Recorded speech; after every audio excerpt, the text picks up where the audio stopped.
When I was a teenager, I was part of a team which organized a cycle rally. And it was around 70 kilometers up and down. And we did this rally, and my master, Swami Chinmayananji, came to town 3 months later. And of the various activities performed, I was presenting this report to him that we went on a cycle rally, 70 kilometers, and we mentioned the place called Thamaraipakkam from Chennai. We went there and we came. As I was making this report, presenting it, Swami Chinmayananji said, "Shh, stop. Don't say it loudly." I was like, "Don't say it loudly?" All of us were quiet, and then he said, "The milkman goes up and down twice a day. And you do something like that, a 70-kilometer cycle rally, and you can't come out and present it. These things should not be said loudly." And then he added one line, which was a kind of a triggering point in my transformation. He said, "If you do a Himalayan rally, if you guys can go to Himalayas on a bike, on a motorcycle, or on a cycle, if you can do something like that and then you come back, it's worth reporting, not 70 kilometers cycle rally." So it was like, it really triggered. And imagine this, he said in front of probably 5,000 people attending his talk. So all that enthusiasm of doing a cycle rally went flat. I have to come down, and my team was like, "Today we had it." Then we decided, let us attempt a Himalayan rally. And that's when I started traveling. A group of 5, 6 of us, as friends, we traveled all over the Himalayas. We traveled to Leh, Ladakh, and then to Amarnath, Kashmir, that side of Himalayas, and then Gangotri, Yamunotri, Himachal Pradesh, the entire Himalayas, and we reported to him. But that journey which took us from Tamil Nadu to the north completely, all the way across India, made me learn about India.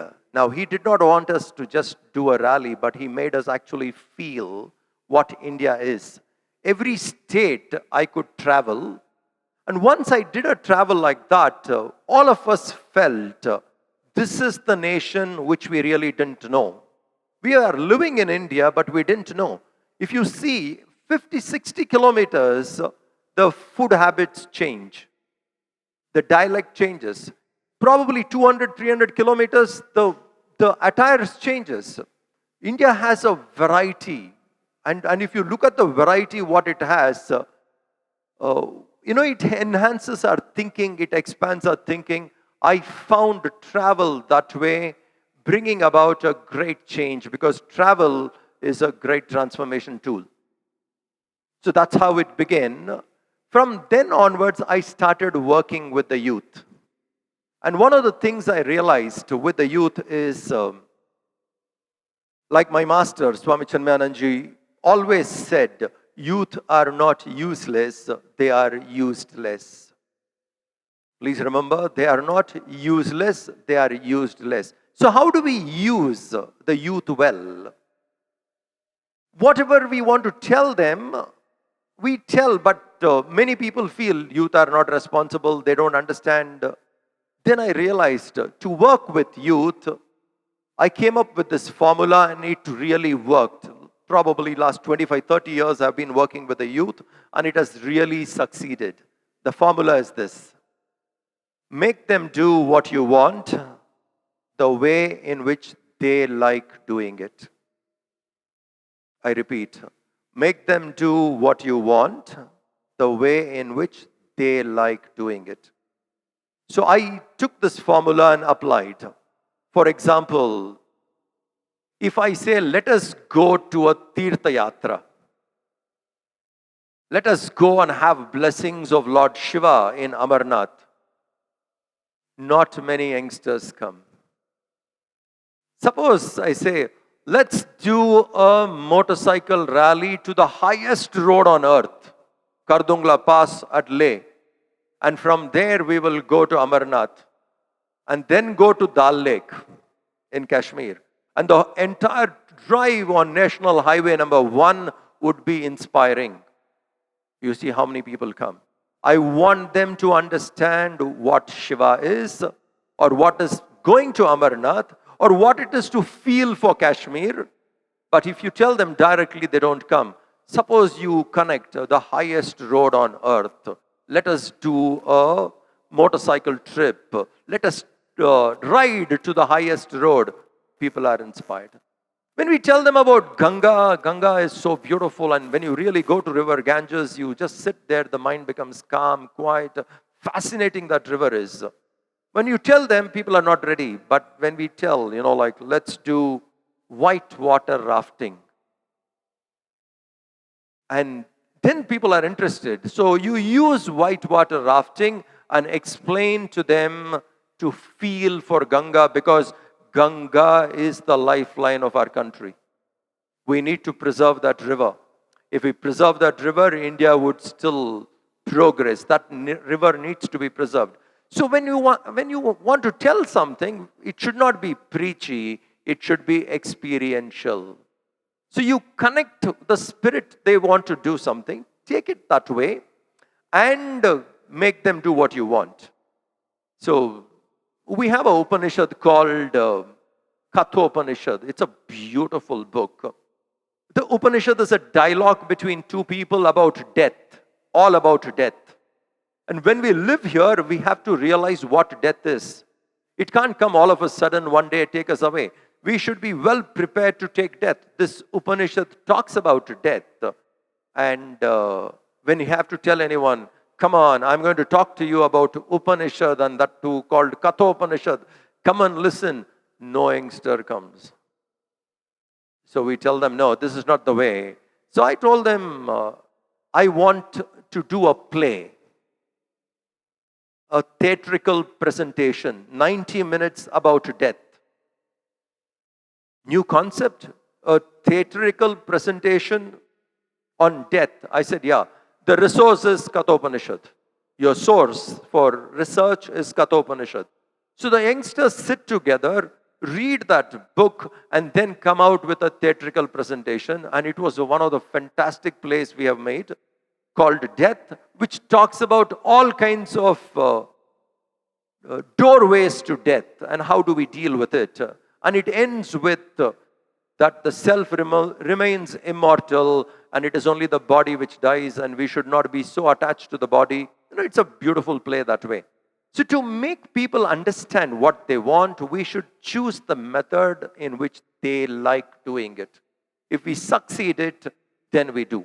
Then it really works with youth, and that's what I've been doing. So in my travel across India, I have traveled to almost all the states in India, almost to all districts in India.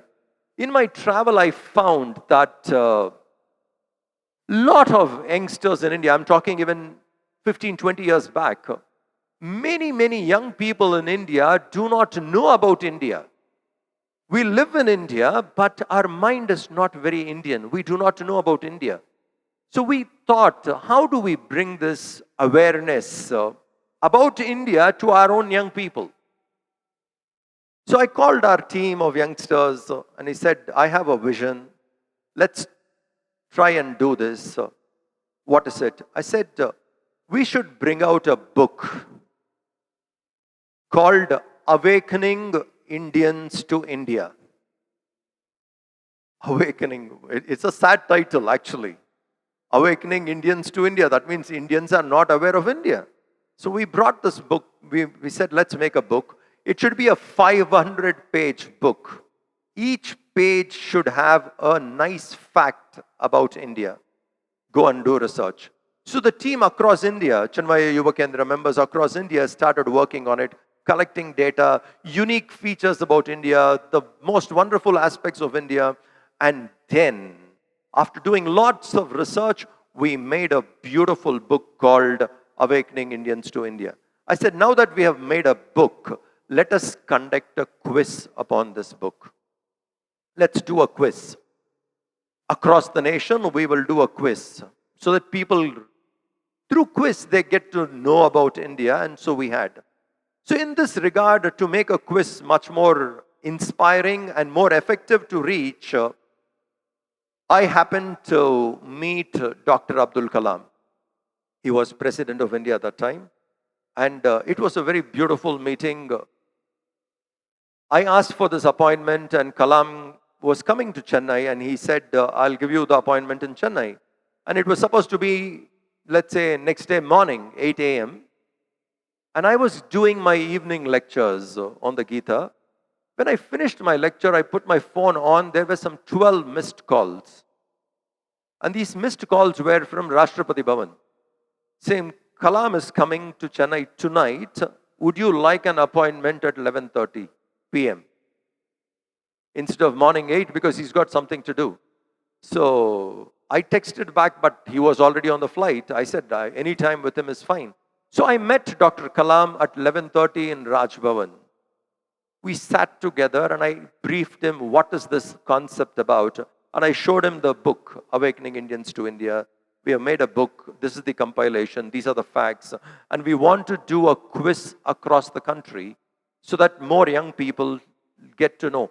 He was going through the draft of the book and he really liked it. And I said, I want you to write the preface for it. He was more than happy. A meeting which was supposed to be for 15 minutes with him, 11:30 to 11:45, went up to 12:30 and it was not getting over.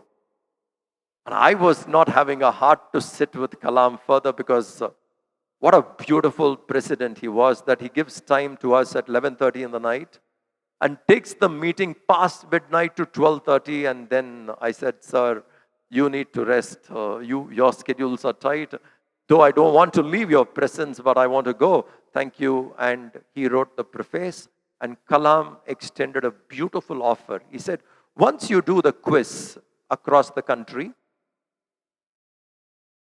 the winners of that quiz, zone-wise, state-wise, you bring them to Rashtrapati Bhavan. I will meet them for a tea. Now just imagine a small idea. Let's make a book. And from the book, it came to quiz. And from quiz, it went to meeting president. All the winners from every state had an opportunity to meet Kalam. And that was in Rashtrapati Bhavan. We almost had a 1-hour meeting with him, a tea, and then he was sitting and chatting. And these are very beautiful methods of empowering and learning. How much about India people got to know? The team which was working got to know. They learned how to make a book and then how to do a quiz across the country. Plus, a national event like this needs sponsorship. So I sent young people, 17, 18 years old. Please understand, this is called empowering. Send this team of 17, 18-year-old people to go find sponsorship because we thought this quiz is beautiful. It should be telecasted in one of the channels. So we made the young people meet some of the television houses. Someone who is 18 or 19 goes and talks to the chairman of different television houses, and ZTV came forward. We said, the concept is beautiful. We would like to take it up. You can air it in our channel, but then you need to find a sponsor. And what would be the cost? He said, it may cost the airtime and all that for probably 52 lakhs. But for you to run the quiz, it may cost you 1 crore. So young boys went, met few corporate guys, and they managed to raise a sponsorship, one shot for 1 crore. I'm talking way back in 2002. So when these children went and did, now imagine the exposure for young people to go meet corporate giants, sit to them in their boardroom, discuss with them, and then make a deal and make a success of it and come back. I was doing a camp in Kolhapur, and one of our boys called and said, Swamiji, today so-and-so, this company agreed to sponsor 1 crore. Our program is through. So it was fascinating. And then we took this program for 13 weeks in television, and every Sunday at prime time, this was casted. Now imagine the empowerment which happened to youth through this one event. First, they learned about India. You need to travel to a few places. You need to take pictures for your book. Go check the right pictures. Did great research on India. And then learned how to organize a quiz across the country. And 285,000 people participated in that quiz. And that is to imagine a group of young people taking it up. So I found the best way to inspire young people into leadership is giving them inspiring projects. And once we give them inspiring projects, through projects they can find their way, they get empowered, they learn well. So, to inspire youth, make them do what you want, the way in which they like doing it. And that's when we realize their potential. And that's when they also realize their potential. Once they get an opportunity, they realize their potential, that they can also think big. And once the youngster feels thinking small is a crime, his life has changed. To think small is a crime. You have the potential to really do bigger things, better things, beautiful things. So once that idea gets inside, then no youngster who is rightly initiated would think small. And that way, the unfoldment can happen and one can really, really learn. So that's how this project came up, Awakening Indians to India. It was nice talking to all of you. Thank you very much. Namaste.